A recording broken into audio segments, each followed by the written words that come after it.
મિત્રો, મારું નામ વાઘેલા હીરાબેન છે. હું ભાવનગર ગ્રામ્યના હાથપસેજામાં MS તરીકેની ફરજ બજાવું છું. પોષણ માસ દરમિયાન આજે આપણે સ્વીટકોર્ન ચાટ બનાવવાની છે, જેમાં બાફેલી મકાઈના દાણા, કાબુલી ચણા, શેકેલા સિંગદાણા, કાકડી, ટામેટાં, શિમલા મરચાં, ડુંગળી, લીંબુનો રસ, કોથમીર અને ચાટ મસાલો તથા મીઠાનો ઉપયોગ કરવાનો છે.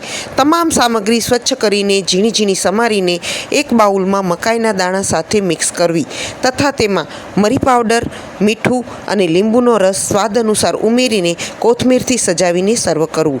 આ ચાટમાં ભરપૂર પ્રમાણમાં પ્રોટીન અને વિટામિન C મળે છે અને અન્ય પોષક તત્વોથી ભરપૂર એવી આ ચાટ આપણા ડાયટ માટે ખૂબ જ ઉપયોગી છે અને સ્વાસ્થ્ય માટે ખૂબ જ ઉપયોગી છે. પોષણ માસ દરમિયાન હું આ વાનગીની ચેલેન્જ મારા મિત્ર પ્રિતેશ ઠાકોર, અંજના ઠાકોર અને વિજયા વાઘેલાને આપું છું. સહી પોષણ દેશ રોશન, ઘર ઘર પોષણ ત્યોહાર, ઘર ઘર પોષણ ત્યોહાર.